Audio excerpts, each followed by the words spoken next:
Bismillahirrahmanirrahim. Assalamualaikum warahmatullahi wabarakatuh.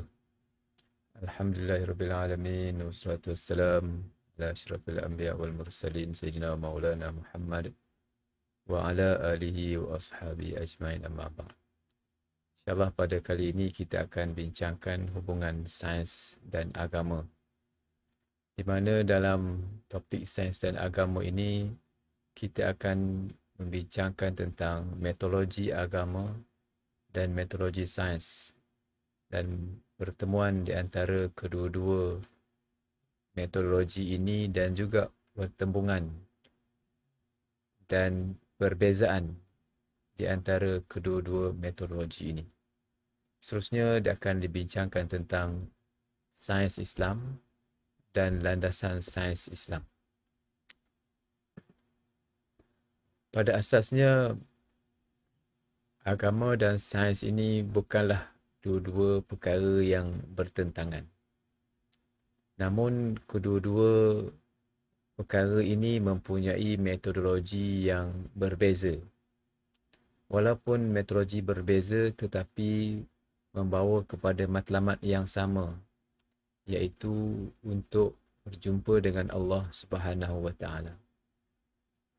Di mana agama metodologinya menerusi perkhabaran, juga menerusi logik, juga menerusi bukti-bukti. Yang ketiga-tiga perkara ini akan membawa kepada keyakinan. Keyakinan kepada Allah Subhanahu Wa Taala. Metodologi agama menerusi wahyu, perkhabaran. Di mana perkhabaran ini diperoleh sama ada daripada Al-Quran dan hadis. Itulah sebenarnya bukti yang terdapat dalam agama. Kerana wahyu itu merupakan satu bukti daripada Allah Subhanahu Wa Taala. Al-Quran yang datangkan dalam bentuk mukjizat. Yang mukjizat itulah merupakan satu bukti penting kepada ketinggian Al-Quranul Karim, sehinggalah ia menjadi suatu bahan bukti yang tidak dipertikaikan lagi, yang perlu untuk diyakini oleh kita sebagai orang Islam. Seterusnya dalam agama juga menggunakan bukti logik, di mana logik ini digunakan dalam agama untuk membuktikan tentang ketuhanan, dan masing-masing perlu untuk memikirkan dan melihat alam ini sebagai suatu perkara yang tidak mungkin akan berlaku secara sendiri, melainkan dengan adanya pencipta iaitu Allah Subhanahu Wa Taala. Bukti-bukti logik ini diterima untuk mengukuhkan keyakinan kepada Allah Subhanahu Wa Taala. Dan yang ketiga ialah bukti-bukti lain, bukti daripada alam, bukti daripada sains diterima dalam agama. Semua itu untuk membuktikan keyakinan kita kepada Allah Subhanahu Wa Taala. Manakala dalam sains ini dia menumpukan kepada bukti yang boleh dilihat, yang boleh dikaji, yang boleh diukur, yang boleh disahkan menerusi mata dan alat-alat kajian yang ada pada manusia. Ini beza di antara agama dengan sains. Walaupun beza di antara kedua-dua perkara ini dari sudut metodologinya, tetapi matlamatnya sama. Matlamatnya ialah untuk nak membuktikan kewujudan Allah Subhanahu Wa Taala. Walaupun demikian, setiap satu daripada perkara ini, agama dan sains ini perlu ada sempadannya. Sempadan ni maksudnya dalam sains, dia punya sempadan dalam sains adalah perkara bukti. Memang itu disiplinnya. Tidak boleh menggunakan bukti wahyu untuk membuktikan sains. Kerana metodologi dalam sains ni adalah bukti secara empirikal. Itu sempadannya. Dalam agama, kita tidak harus menggunakan bukti melebihi daripada wahyu. wahyu kata A, bukti kata B, lalu kita mengutamakan bukti berbanding dengan wahyu, itu tidak boleh. Kerana masing-masing ada keutamaan masing-masing dalam setiap satu daripada agama dan sains. Ini yang perkara yang harus difahami secara basic dalam aspek agama dan sains. Lalu kalau kita melihat dalam ayat-ayat Al-Quranul Karim, 1/8 daripada Al-Quran berbicara tentang alam tabi'i dan juga tentang kosmologi. Banyak ayat Quran bercakap tentang alam, tentang langit, tentang bumi, tentang manusia, tentang kejadian. Semua ini ayat yang berkaitan dengan sains, yang berkaitan dengan alam tabi'i, ataupun juga ayat yang berkaitan dengan kosmologi, tentang alam peredaran bumi dan bintang, bulan, matahari. Semua ayat yang berkaitan dengan kosmologi, semua ini disebutkan dalam Al-Quranul Karim. Jadi apabila ayat-ayat ini disebut dalam Al-Quranul Karim, ini bererti hubungan yang rapat di antara Islam dan juga sains, di mana dalam ayat Quran penjelasan yang diberikan tentang aturan alam tabi'i yang disebut sebagai sunnatullah, aturan yang diatur oleh Allah Subhanahu Wa Taala tentang manusia, tentang perjalanan bumi, perjalanan alam, tumbuhan, cakrawala, yang diatur susun oleh Allah Subhanahu Wa Taala dalam satu bentuk aturan yang tersendiri. Semua ini disebut dan dijelaskan dalam Al-Quranul Karim, menjelaskan tentang perkara ini. Ini adalah bukti-bukti yang membuktikan kuasa Tuhan, kuasa Allah Subhanahu Wa Taala, kerana alam yang hebat ini, yang teratur ini tidak mungkin dijadikan oleh mana-mana makhluk dan tidak mungkin ia berjalan dengan sendiri, melainkan dengan adanya pencipta. Oleh sebab itu, teori ataupun kesimpulan yang dapat dibuat, yang kita gunakan dalam memahami perkara ini ialah nothing cannot create something. Perkara yang tiada tidak boleh mencipta ada. Dengan kata lain, semua perkara mesti bermula dengan ada, dan ada itu adalah Allah Subhanahu Wa Taala. Jadi dalam melihat ada itu adalah Allah Subhanahu Wa Taala, melihat daripada perspektif sains ini yang membuktikan kewujudan Tuhan itu, Tuhan itu tidak nampak, dilihat oleh mata manusia dan tidak dapat diteres melalui alat-alat sains, dan ini memerlukan kepada logik. Namun dalam sains, dia tidak menggunakan logik, dia menggunakan kepada bukti. Kalau main logik ini dianggap sebagai teori dan juga dianggap falsafah. Ini yang disebut sebagai falsafah sains yang saya akan huraikan sebentar nanti. Adapun hubungan agama dan sains ini sebagaimana yang disebutkan tadi ialah hubungan yang saling memerlukan antara satu sama lain. Ahli saintis memerlukan kepada panduan agama untuk membuktikan dan juga untuk mengetahui matlamat hidup dan matlamat penciptaan manusia. Orang agama pula tidak hanya boleh untuk hanya mengetahui tentang semayang, puasa, tetapi perlu untuk memahami tentang kehidupan. Perlu untuk menggunakan alat-alat sains ini untuk mengkaji, untuk melihat dan juga untuk membuktikan kewujudan Allah Subhanahu Wa Taala dan mengembangkan kehidupan. Allah Taala banyak terdapat dalam Al-Quran yang menggalakkan, menyeru, menggesa manusia supaya berfikir. Apabila ayat-ayat ni menyuruh dan menggesa manusia supaya berfikir, dan berfikir itu akhirnya menghasilkan satu teknologi, menghasilkan dapatan-dapatan sains dan seterusnya menghasilkan teknologi. Yang semua itu memerlukan kepada alat sains yang diperlukan untuk memudahkan kehidupan manusia. Kalau ahli agama tidak menggunakan sains, dan sains ini menggunakan logik akal, digunakan oleh orang-orang kafir dan orang-orang barat, nescaya kita menjadi dinosaur nanti. Kita mungkin dianggap tidak relevan kerana kita hanya berpegang kepada agama yang dipegang itu dalam konteks yang sempit Sedangkan agama tidaklah sekadar untuk kita memahami tentang wahyu sahaja, tetapi agama itu perlu diluaskan, perlu difahami dalam konteks yang lebih luas, dalam konteks untuk menggunakan akal, menggunakan fikiran untuk memahami kehidupan dan juga untuk memahami alam, supaya bertepatan dengan firman Allah Subhanahu wa taala, wallazi ja'alakum fil ardi wasta'marakum fiha. Allah Taala telah meminta kita supaya kita memakmurkan bumi ini.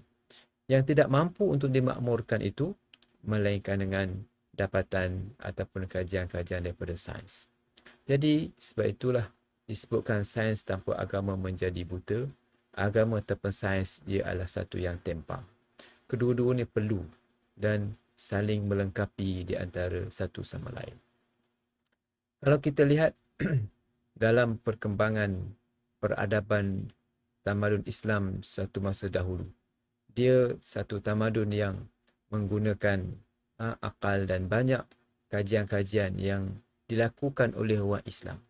Penemuan-penemuan sains dilakukan oleh orang Islam yang mereka menjadi pioneer ataupun penemu-penemu awal di atas teori-teori yang mereka bina, dan selepas itu teori itu dan dapatan itu dibangunkan oleh Barat, dan kita akhirnya kita melupakan aspek kemajuan dan teknologi itu adalah alasan dia bukan daripada agama, yang menyebabkan kita hanya menumpu kepada aspek ibadat sahaja, dan kita tidak mengambil kira dan mengambil peluang untuk membangunkan dan mengembangkan tamadun hidup manusia dengan lebih sempurna.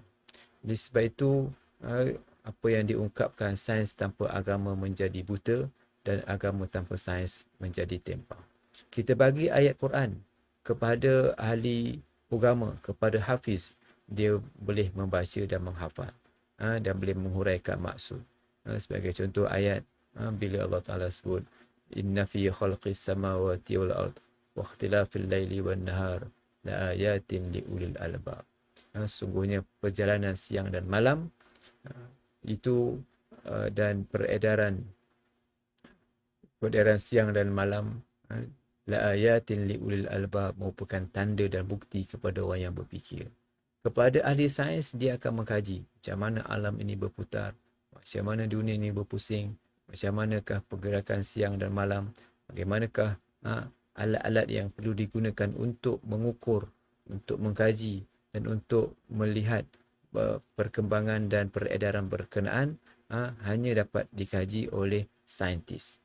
Ahli agama, dia mungkin menghafaz dan mungkin boleh melihat dari sudut maknanya, dan dari sudut bahasanya, tata bahasa yang digunakan, susunan ayat yang digunakan, dan kedua-dua ini sekiranya masing-masing berada dalam bidang yang berbeza, yang tidak ditemukan.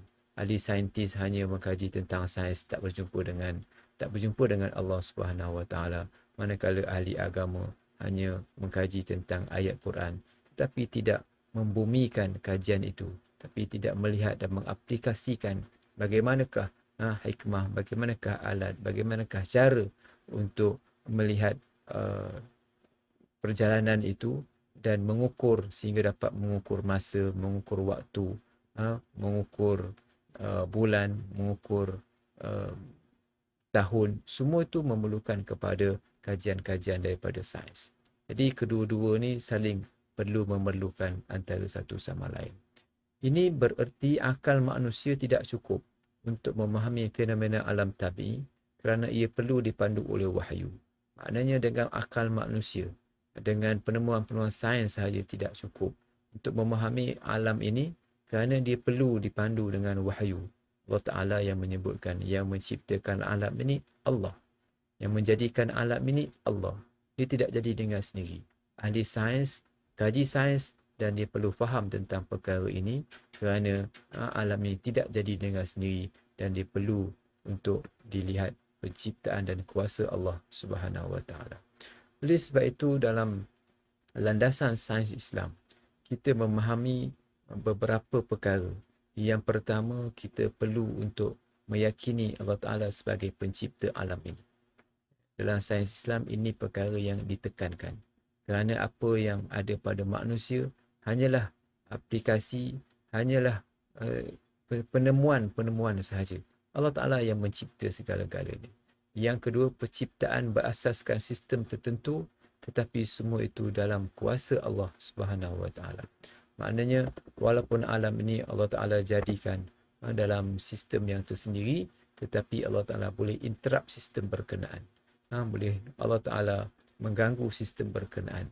Namun Allah Ta'ala memberikan kelebihannya, memberikan rahmatnya kepada manusia supaya manusia boleh berfikir dalam sistem-sistem yang Allah Ta'ala telah jadikan kepada manusia itu.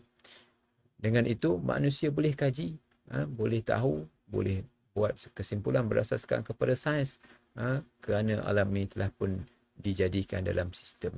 Tapi kalau alam ini dijadikan bukan dalam sistem, sains tak dapat nak buat. Tak dapat nak disimpulkan teori-teori sains. Yang ketiga, alam merangkumi aspek fizikal, aspek material dan juga aspek metafizik ataupun non-fizikal. Alam ini terdiri daripada dua, yang fizikal dan non-fizikal.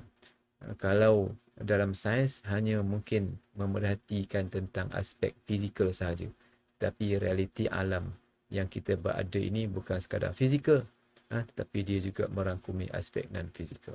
Yang ketiga, mengkaji alam tabi'i yang akhirnya bertemu bukti kehebatan kuasa Allah Subhanahu Wa Taala. Mengkaji sains ini tidak cukup, melainkan kita mesti berakhir dengan menemui kehebatan Allah Subhanahu Wa Taala. Ini landasan yang ada dalam sains Islam. Jadi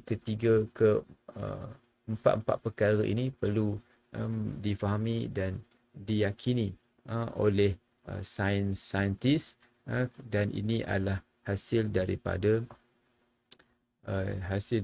penemuan ataupun hasil daripada intipati daripada Al-Quranul Karim yang menjadi panduan untuk kita bagaimana mengemudi kajian-kajian yang berasaskan kepada sains. Jadi dalam perkara ini yang disebut sebagai falsafah sains, iaitu dalam memahami perkara yang tak nampak, di mana sains ini menumpukan kepada perkara nampak.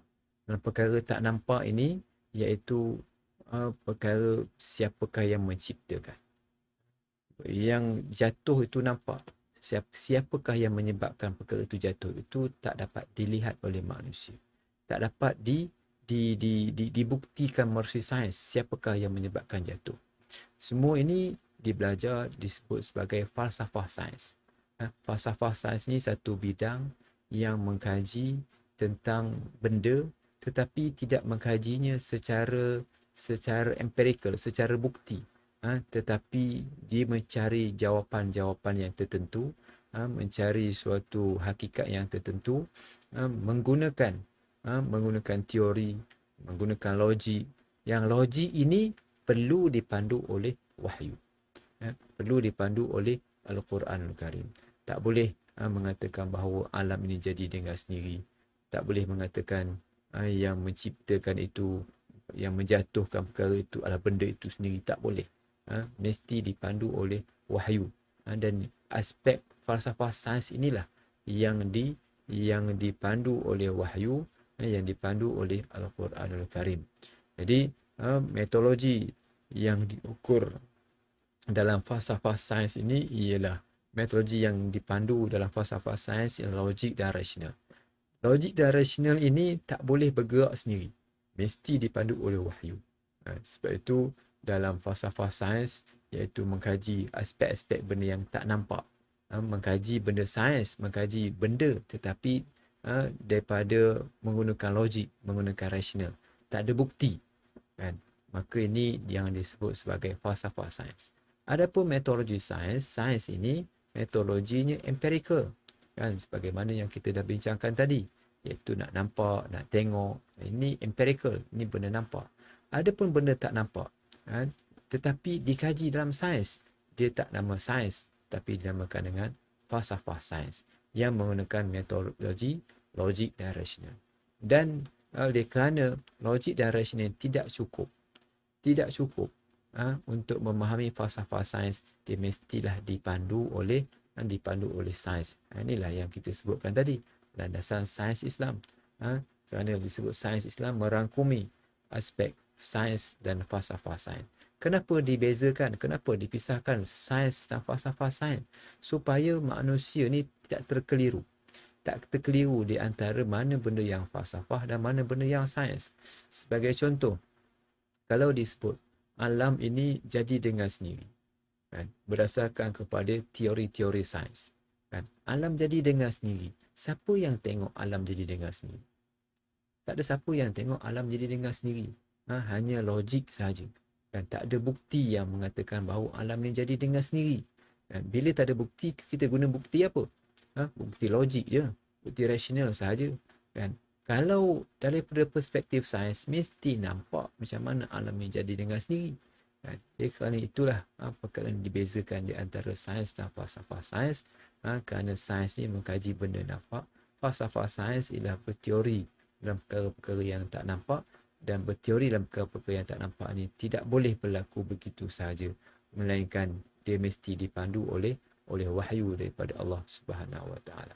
Dalam falsafah sains Islam mesti dipandu oleh akidah Islam, mesti dipandu oleh wahyu. Akidah yang meletakkan perkara asas yang mesti diikuti dalam berfikir dan perkara-perkara yang falsafah ini. Dalam metafizik tidak boleh ditanggapi secara tepat dengan logik manusia, mesti dengan wahyu. Nah, wahyu ini semua dalam disebutkan dalam Al-Quran. Wasyamsi wa duhaha wal qamar idza talaha. Allah Taala yang menciptakan langit dan bumi. Semua ni ayat yang berkaitan dengan falsafah sains yang memandu manusia dalam memahami alam ini dengan baik. Kalau tengok di antara dua perkara ini, siapa dulu? Telur ke dulu ke ayam dulu? Siapa boleh jawab? Telur ataupun ayam? Kalau orang jawab telur, kan, telur mana mungkin nak telur dulu, melainkan masih ada ayam. Kalau orang jawab ayam dulu, tak, mana mungkin ayam dulu kalau tak ada telur. Jawapannya ialah Allah Ta'ala dulu. Allah Ta'ala yang pertama daripada telur ataupun daripada ayam. Ini bermakna, kan, kajian tentang telur dan ayam ini ialah kajian sains yang nampak. Kan, telur dulu ke, kita nampak telur boleh menetas. Telur dapat daripada mana? Telur dapat daripada ayam. Ayam ni akan bertelur. Kan? Tetapi tentang siapakah yang lebih dulu yang menjadikan telur dan ayam, tidak dapat nak dijawab melalui sains. Dia mesti dijawab dalam falsafah sains. Kerana dia adalah mereka logik. Logik ni siapa? Tak mungkin ayam ni dulu. Tak mungkin telur ni dulu. Mesti Allah Ta'ala yang dulu. Mesti ada pencipta. Pencipta siapa? Pencipta tu Allah Ta'ala. Bila kita sebut pencipta tu Allah Ta'ala, mana bukti? Kan? Tiada bukti saintifik. Tak ada bukti yang nampak. Allah Ta'ala yang mencipta betul-betul. Tak nampak. Kita tak nampak. Melainkan logik. Melainkan logik. Dan logik ini mesti dipandu oleh wahyu.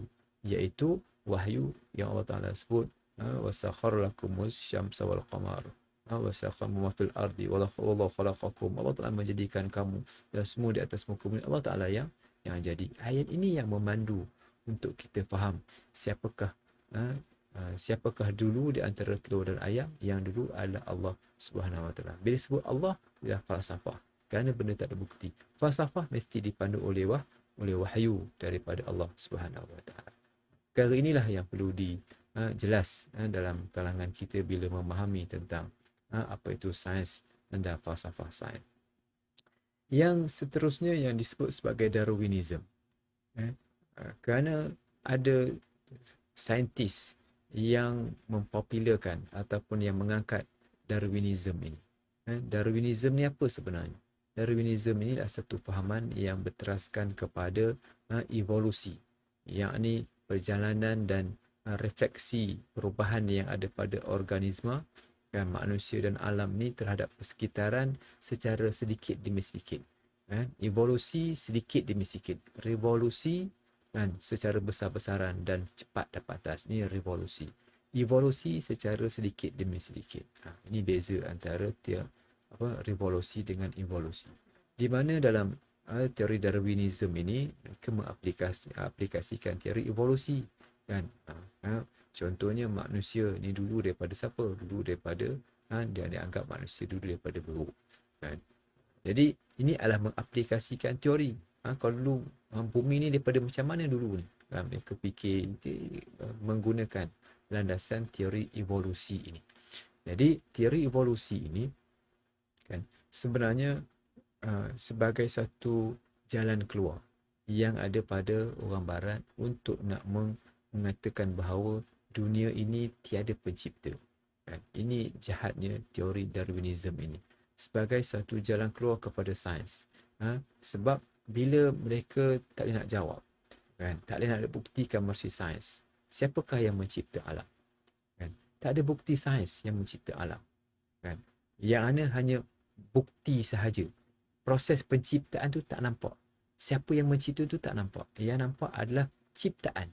Pencipta, bagaimana pencipta itu mencipta tu tak nampak. Jadi kan, bagi saintis itu tak cukup. Itu tak cukup sebagai satu bukti yang kuat. Mereka nak tengok, ini proses sains itu memang berlaku macam gitu. Tentang kalau makan ubat. Makan ubat ni kita makan masuk dalam perut. Macam mana dia boleh memberikan kesegaran. Macam mana dia proses ubat tadi boleh masuk dalam darah, masuk dalam badan, keluar sampai boleh hilang sakit dan sebagainya. Perlu diketahui dalam sains. Perlu mesti tahu detail sebegitu. Kerana dalam sains ini dia akan melihat proses-proses itu. Tapi dalam penciptaan alam ini hanya dilihat ciptaan. Pencipta tak nampak. Bagaimana pencipta tu mencipta tu pun tak nampak. Jadi kerana itu mereka mula berfikir macam mana nak menjawab kelompangan ini. Kelompangan ini mereka jawab melalui Darwinism.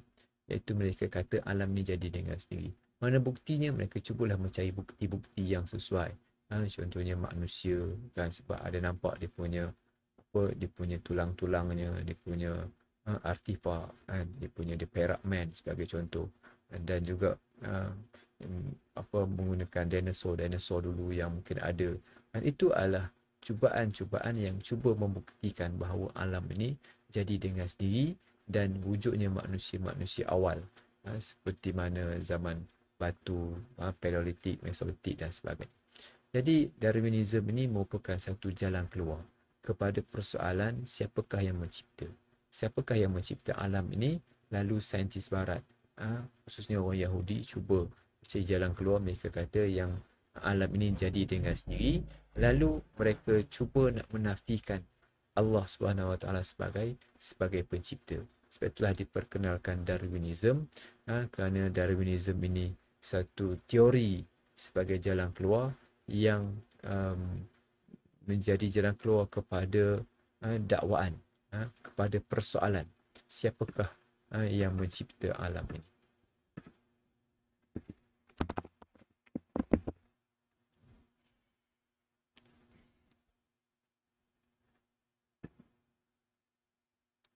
Jadi ringkasnya apa yang kita cuba bicarakan pada siri ini ialah tentang kepentingan sains dan juga agama ini merupakan dua perkara yang bergerak seiring. Kita tak mahu ada ahli-ahli agama yang menafikan sains, dan kita pun tak mahu mana-mana ahli saintis yang menafikan agama. Orang agama perlu memahami bahawa mereka memerlukan kepada sains, dan alangkah baik kalau ada ahli agama yang menjadi saintis, dan baik juga sekiranya saintis ni memahami agama supaya dapat kedua-duanya dihubungkan, dua bidang ini dihubungkan dan saling melengkapi antara satu sama lain. Wallahu a'lam.